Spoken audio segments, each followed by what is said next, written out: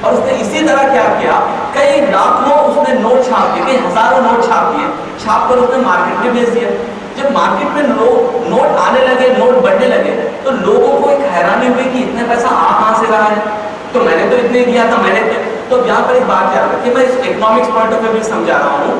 جب پیسہ بہت زیادہ ہو جائے اور اشیاء کم ہو جائے، اس سے آپ کہتے ہیں کہ مہنگائی بڑھ رہی ہے، کیا کہتے ہیں اس کو ٹیکنیکل ٹرم میں انفلیشن کہا جاتا ہے، اس کو ٹیکنیکل میں کیا کہا جاتا ہے، انفلیشن۔ تو یہاں پر ہوا یہ پیسہ بہت زیادہ آنے لگا، جو کاغذ کے ٹکڑے بہت زیادہ اس نے دے دیے، اس کے بعد ہونے یہ لگا کہ جب کاغذ کے ٹکڑے بڑھنے شروع ہو گئے تو لوگوں کو ایک ڈاؤٹ آیا کہ لوگوں نے جو پیسہ تو بھروسے سے لے لیا تھا، تو تمام کے تمام اس سنار کے پاس آ کر کہنے لگے بھائی میرے پاس اتنے ہزار نوٹ ہے، میرے پاس اتنے ہزار نوٹ ہے، آپ کیا کیجیے نوٹ لیجیے، میرے سونے کے سکے مجھے دے دیجیے۔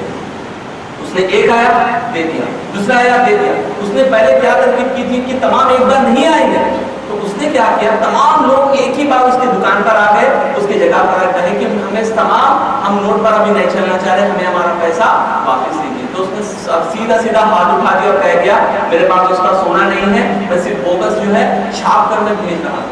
تو لوگوں نے اس کو پکڑا، اس کو پھانسی دی۔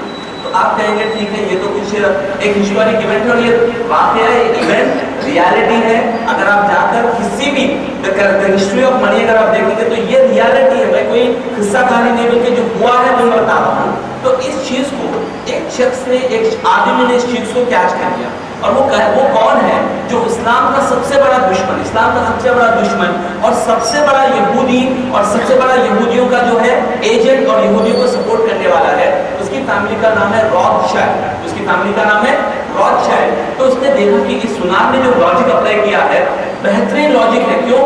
اگر ہم چاہیں تو تمام لوگوں کا جو سونا ہے میں ہڑپ کر سکتا ہوں اور ان کو صرف بدلے میں جو ہے جعلی نوٹ میں دے سکتا ہوں۔ تو اس نے کیا کیا، یہ چیز کو اس کے بعد اس نے اپنے گورنمنٹ میں ایجنٹ بھیجائے، گورنمنٹ میں ایجنٹ جانے کے بعد گورنمنٹ نے کہا ٹھیک ہے تو تم سناروں پر تو بھروسہ نہیں کرتے، تو گورنمنٹ پہ تو تم بھروسہ کرتے ہو۔ انہوں نے کہا ٹھیک ہے ہم گورنمنٹ پہ بھروسہ کرتے ہیں۔ تو انہوں نے کیا کیا کہ تمام لوگوں کا جو سونا تھا، جو سکے تھے، تمام سکوں کو انہوں نے گورنمنٹ کے پاس رکھوا دیا۔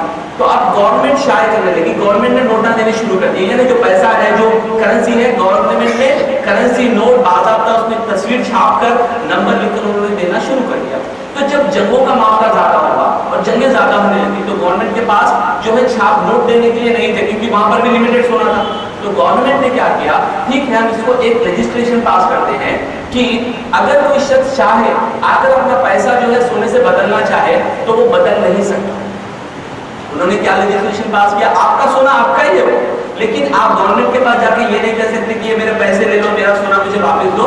تو انہوں نے پہلا لیجسلیشن پاس کیا کہ سونا ہم لیں گے، لیکن اگر آپ آ کر مجھے پوچھیں گے کہ سونا ہم نہیں دیں گے تو وہ سونا واپس نہیں کریں گے۔ اسے کہتے ہیں نان ریڈیمیبل منی، یعنی ہم جو پیسہ اپنے پاس ہے وہ نوٹ کی شکل میں ہے، ہم جا کر اس کے پاس سے سونا ہم نہیں لے سکتے۔ اب ذرا غور سے سنیے، انشاءاللہ آپ کو میں اس کو کہاں لے جا رہا ہوں میں سمجھ میں آئے گا جب میں اس کا اینڈ جو ابھی جو چیز ہے وہ بتانا چاہ رہا ہوں وہ آپ غور سے سنیں۔ تو یہاں پر ایک دو بات پہلے گورنمنٹ نے کیا کیا کہ بھائی سونا تو ہم ایشو کریں گے لیکن آپ کو ریورس میں سونا نہیں دیں گے، ریورس میں سونا ہم نہیں دیں گے۔ تو میں آپ کو ہسٹورک پوائنٹ آف ویو میں لے جا رہا ہوں۔ تو امریکہ میں سب سے پہلے انہوں نے کیا کیا کہ کہا کہ آج کے بعد کوئی شخص، کوئی بندہ جو ہے سونے کے ٹرانزیکشن نہیں کر سکتا۔ انہوں نے ایک لیجسلیشن پاس کیا، بین کر دیا کہ سونے کو یوز نہیں کر سکتا۔ تو امریکنس نے پوچھا کہ بھائی ٹھیک ہے تو ہم یہ سونا کیسا یوز کریں، کس طرح سے یوز کریں؟ تو انہوں نے کہا تمام سونا ہمیں دے دیجیے، ہم آپ کو نوٹ دے دیں گے، ہم آپ کو نوٹ دے دیں گے، ٹھیک ہے۔ تو تمام لوگوں نے سونا دے دیا اور سونا انہوں نے اس شرط پہ دیا، میں آپ کو انڈین حساب سے سمجھا رہا ہوں۔ 20 روپے اگر آپ 3 تولے سونا دیں گے گورنمنٹ کو، اگر آپ 3 تولے کے اگر سکے دے دیں گے، 3 تولے کے سکے آپ دیں گے تو گورنمنٹ آپ کو سمجھے انڈین کے حساب سے 20 روپے واپس دیں گے۔ کتنے؟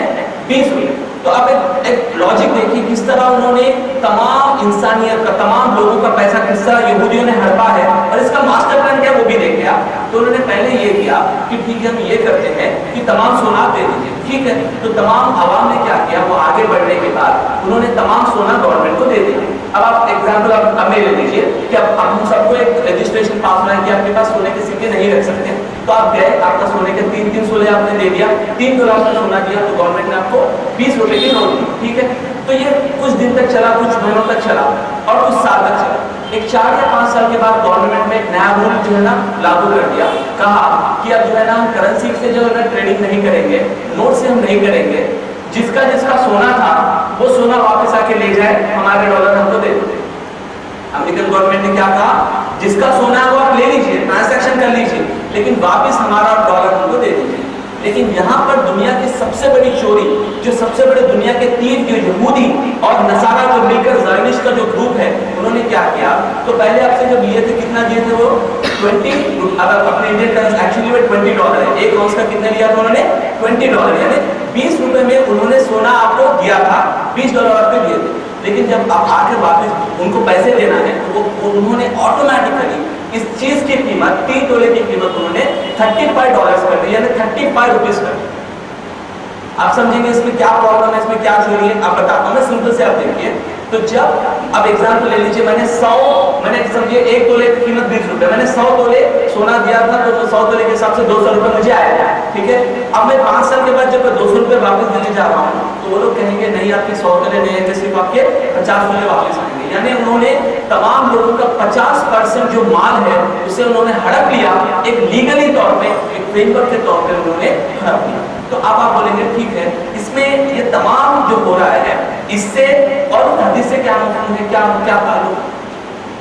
آپ کہیں گے میں نے جو حدیث پہلے سنائی کہ درہم اور دینار کے علاوہ کوئی چیز کی اہمیت نہیں ہوگی, میں نے کہا کہ انہوں نے اس طرح سے چوری کی, اس طرح سے انہوں نے ڈالر کو آگے بڑھایا, تو اس میں اور اس حدیث میں کیا ریلیشن ہے. تو اب یہ ریلیشن میں آپ کو بتانے جا رہا ہوں. تو اب انہوں نے یہ کہا کہ اب سونے کا ٹرانزیکشن کی ضرورت ہی نہیں ہے, سونا ہونا ہی نہیں. تو انہوں نے کہا کہ ہم ڈالر کو کرنسی بناتے ہیں, تمام دنیا کی جتنی بھی کرنسی ہے وہ ڈالر کے بیس پر چلے گی. جیسے انڈیا کی کرنسی ہے روپی, لیکن روپی جو ہے ڈالر کے مقابلے میں 60 روپیز ابھی جو کرنسی ریٹ ہے, ایک اگر 60 روپیز آپ دیں گے تو آپ کو $1 ملے گا. یعنی آپ کی جو دولت ہے, آپ کے جو پیسے ہیں وہ کس پہ ڈیپینڈ ہے, ابھی ڈالر پہ ڈیپینڈ ہے. تو اب ایک بات بتائیں, اگر ڈالر کولیپس ہو جائے یا ڈالر ختم ہو جائے تو آپ کے پیسوں کی کیا ویلیو ہوگی. آپ کہیں گے نہیں میرے تو پیسوں کی ویلیو ہوگی. نہیں میرے بھائی, آپ ذرا غور سے آپ سنیے یہ بات. ہم ایک بات میں بتاتا ہوں کہ آپ بولیں گے کہ بھائی ویلیو تو پیسوں کی ہے, وہ کبھی ختم نہیں ہوگی. آپ کہیں گے ٹھیک ہے, میں آپ سے ایک بات کہتا ہوں, اگر ایک 20 سال پہلے میرے پاس 1 لاکھ روپے تھے, کب 20 سال پہلے, کتنے سال پہلے 20 سال پہلے میرے پاس 1 لاکھ روپے تھے, تو میں نے اسے ایک الماری میں رکھ کر بند کر دیا 20 سال پہلے, اور اسی 20 سال پہلے کے میں نے 1 لاکھ روپے کو آج ملا تو وہ 20 لاکھ روپے میرے ویسے ہی تھے. 1 لاکھ روپے جو 20 سال پہلے میں نے رکھے وہ ویسے ہی. آپ مجھے سمجھائیے, 20 لاکھ روپے, 1 لاکھ روپے 20 سال پہلے جو روپے کی اہمیت تھی, آج 20 سال کے بعد وہ 1 لاکھ روپے کی کیا اہمیت ہے مجھے بتائیے. اس کی پیسوں کی وہ ویلیو بڑی ہے یا گھٹی ہے. سمجھ آپ کو میرا لاجک سمجھ میں آیا. 20 سال پہلے آپ کے پاس 1 لاکھ روپے تھے, آپ نے اسے بند کر دیا, کس نے تجوری میں بند کر کے رکھا, آپ اسے نکالا 20 سال کے بعد, تو آپ کی 1 لاکھ روپے کی کیا اہمیت ہے کہ آپ ایک کار بھی نہیں خرید سکتے آپ کار نہیں.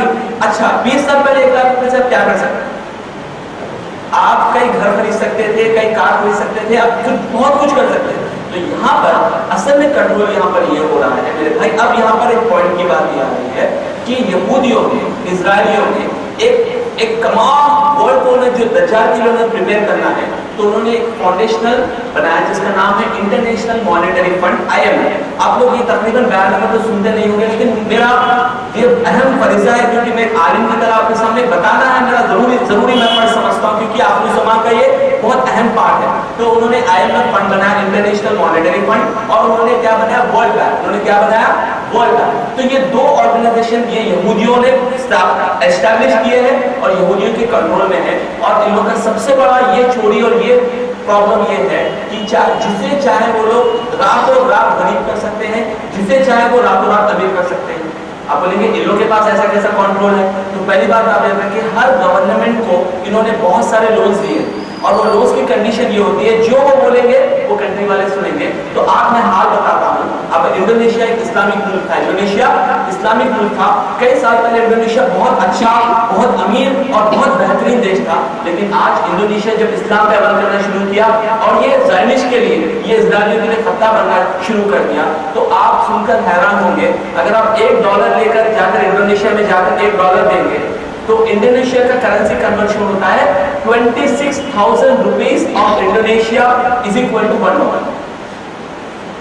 26,000 یعنی 26,000 روپے انڈونیشیا کے اگر آپ لیں گے، لے کر اگر آپ جا کے USA میں بیٹھیں گے تو آپ کو ملے گا کیا؟ $1. یعنی میرا ایک سوٹ کیس بھر اگر میں پیسہ لے کر جاؤں USA، انڈونیشیا سے USA جاؤں گا تو میں ایک چائے بھی نہیں پی سکتا. تو مجھے بتائے کہ انڈونیشیا میں کیا پرابلم ہے؟ کیا انہوں نے جو ہے وہاں پہ کیا اسٹیبلش میں کوئی پرابلم؟ نہیں، کیونکہ ان کی کرنسی ڈالر سے جب لنک ہو گئی تو انہوں نے جان بوجھ کر مارکیٹ، جو کرنسی اسٹاک ایکسچینج مارکیٹ ہوتا ہے، جو ایکسچینج ہوتا ہے، انہوں نے جان بوجھ کر انڈونیشیا کی کرنسی کو کمپلیٹلی انہوں نے ابالش کر دیا. اور اب انڈونیشیا کا حال یہ ہے کہ بیچارے غریبی میں ہوتے ہیں، اور ایک دن وہ لوگ اگر کام کریں، سارا دن کام کریں، تو وہ لوگ ایک بہت سے زیادہ 200 روپے جو ہے وہاں کے کما سکتے ہیں. کتنے؟ 200 روپے. اگر آپ کنورٹ کریں گے نا، اگر انڈیا سے آپ کنورٹ کریں گے تو وہ لوگ اگر انڈونیشیا میں کوئی بندہ یہاں پہ آ جائے گا تو ہم یہاں سے کہیں فورن کنٹری جا کے کتنا خوش ہوتے ہیں، اس سے 10 گنا زیادہ انڈونیشین خوش ہوتے ہیں. یعنی انہیں مسلمانوں کو وہاں پر ایک غلام کی طرح کم سے کم کام کروا کر انہوں نے تمام انڈونیشیا کا پیسہ ہڑپ لیا. کس نے ہڑپ لیا؟ انٹرنیشنل مانیٹری فنڈ، اور ان کی جو بینک ہے ورلڈ بینک، اور یہ تمام کے تمام کنٹرول میں ہے. یہ تمام کے تمام زائنسٹ کنٹرول یعنی اسرائیل کے کنٹرول. تو آپ کہیں گے کہ بھائی اس سے ان تمام سے اپنے کو کیا پرابلم ہے، ہمارے اپنے آپ مجھے کیوں سنا رہے ہیں، اس میں ہمارے لیے کیا پرابلم ہے؟ تو میں آپ کو بتانا یہ چاہ رہا ہوں، قرآن اور حدیث میں اللہ نے کہیں کرنسی کا ذکر نہیں کیا. اللہ نے ہر جگہ پر سونا اور چاندی کے مطابق فرمایا. تو میں آپ سے کہہ رہا ہوں، ہم یہ کنٹری میں ہیں تو یہاں پر کرنسی نوٹ چلیے، ہماری مجبوری ہم اسے یوز کر رہے ہیں. لیکن اگر ہم ان کے شکنجے سے، اگر ہم ان کے پرابلم سے بچنا چاہتے ہیں تو سب سے پہلے آپ یہ کیجئے کہ اگر آپ کے پاس کوئی پیسہ ہے، کوئی اماؤنٹ ہے، سب سے پہلے آپ یہ کیجئے کہ اسے آپ سونے میں کنورٹ کر لیجیے. آپ اسے سونے میں کنورٹ کیجیے اور اپنے پاس رکھیں، بینک میں نہ رکھیں، اپنے پاس رکھیں. کیوں؟ جب یہ روپی فال ہوگا، جب تمام دنیا میں کولیپس ہوگا. اور اس کا سلسلہ یہ ہے کہ جب ورلڈ میں جب سب سے پہلے ڈالر گرے گا تو World War III ہوگا. World War III ہوگا. سرکار صلی اللہ علیہ وسلم نے اس کی حدیث میں فرمایا کہ ملحمہ ایک جنگ ہوگی جس میں تمام دنیا کے لوگ جو ہے ایک دوسرے سے لڑیں گے. اور یہ آلریڈی یہ سٹارٹ ہو چکا ہے. جا کر ایران میں دیکھ لیجئے، اب جا کر سیریا میں دیکھ لیجئے، آلریڈی سٹارٹ ہو چکا ہے. تو یہاں پر جب یہ تمام لوگ لڑیں گے، ایک دوسرے سے بھڑیں گے، تو ڈالر تو ختم ہو گیا، پیسہ ختم ہو گیا. تو جب اسرائیل اٹھے گا اور کہے گا کہ یہ ڈالر ایک بہت بڑا پرابلم تھا، تو ہم اس کا سب سے بہترین سولوشن ہم دے رہے ہیں آپ کو، اور وہ سولوشن وہ دیں گے کہ الیکٹرانک منی دیں گے. اسرائیل کیا دے گا؟ الیکٹرانک. یعنی نہ پیسہ رہے گا آپ کے ہاتھ میں، نہ سونا رہے گا، صرف کمپیوٹر اسکرین میں کچھ نمبرز رہیں گے. اور انہوں نے آلریڈی ایک ٹیکنالوجی بنائی ہے جسے کہتے ہیں RFID ٹیکنالوجی. RFID ایک چھوٹی سی چپ ہوتی ہے، وہ آپ کے بدن میں فٹ کر دیں گے، آپ کے بدن میں فٹ کر دیں گے. اس چپ میں آپ کا نام، آپ کا گھر کا پتہ، آپ کے پاس بینک میں کتنا اماؤنٹ ہے، آپ کتنے کمپنیوں میں انویسٹ، ہر ڈیٹیل آپ کی چپ میں رہے گی. تو میں بتانا یہ چاہ رہا ہوں میرے بھائی، جب اسرائیل، جب دجال کے وقت میں جب حکومت اس کی ہو جائے گی، کیونکہ سرکار نے فرمایا کہ وہ 40 دن حکومت کرے گا. پہلا سال پہلا دن 1 سال کے برابر ہوگا، دوسرا دن دجال کا 1 مہینے کے برابر، تیسرا دن جو 1 ہفتے کے برابر، اور آخری جو دن ہوگے وہ نارمل ہماری طرح ہوں گے. تو جب وہ حکومت کرے گا تو جو اس کے خلاف رہے گا، جو مسلمان کنٹری اس کے خلاف کرے گی، صرف وہ کمپیوٹر پہ جو ہے نا نمبرز کو زیرو کر دیں گے، آپ آٹومیٹکلی آپ کے پاس کچھ پیسہ نہیں، کچھ چیز نہیں. تو میں آپ کو اس بات کے لیے آگاہ کرنا چاہ رہا ہوں کہ یہ جو کرنسی ہے یہ ہمارے لیے فائدہ مند نہیں، بلکہ قرآن و حدیث کی روشنی میں اللہ اور اس کے رسول کے فرمان کے مطابق ہمیں جو ہے ایک طریقے سے غلامی کی طرف لے جایا جا رہا ہے. تو میرا اپیل ایک عالم ہونے کے ناطے سے، مسلمان ہونے کے ناطے سے آپ سے اپیل یہ ہے کہ آپ زیادہ سے زیادہ پیسوں پہ ڈپینڈ نہ ہو. اگر جو دنیا کی جو معاملات اس پہ آپ کریے، لیکن جو آپ کے پاس زیادہ اماؤنٹ ہے تو آپ خدایا یہ کام کیجیے کہ اسے سونے میں تبدیل کیجیے. یہ میری بات یاد رکھے. اور آپ سمجھتے ہوں کہ لوگوں نے ایک پروپیگنڈا کیا اسلام کے خلاف، وار اور ٹیرر، یعنی کہتے ہیں کہ بھائی ٹیررزم ہٹائیں گے. اصل آپ کا مقصد ان لوگوں کا یہ ہے کہ اسلام کے جو بھی لوگ آگے بڑھیں گے تو ان کو ختم کریں گے. کس طرح صدام حسین کو جو انہوں نے مارا ہے وہ اس نے کوئی غلطی نہیں کی، اس کو اس لیے مارا، اس نے کہا کہ ہم یہ بوگس ڈالر پہ ہم عمل نہیں کریں گے، ہم کیا کریں گے، صرف اور صرف ہم سونا لیں گے، سونے کے ذریعے ہم کاروبار کریں گے. تو انہوں نے سمجھا کہ اگر یہ سونے پر کاروبار کرے گا تو ہمارا ڈالر تو گر جائے گا. اس نے اسے مار دیا. کیا آ گیا؟ وار اور ٹیرر کا. اس کے بعد ابھی آپ دیکھتے ہیں لیبیا میں غدافی نام کے شخص کو بھی انہوں نے اسی طرح بہت بری طریقے سے مارا. کیوں مارا؟ کیونکہ اس کے پاس دنیا کا سب سے زیادہ اسی کے پاس سونا تھا، تقریباً 107 ٹن سونا اس کے پاس موجود تھا. غدافی کے پاس 107 ٹن سونا موجود تھا. انہوں نے اعلان کہہ دیا تھا، غدافی نے کہا کہ میں کوئی کرنسی یوز نہیں کروں گا، میرے پاس میرے ملک میں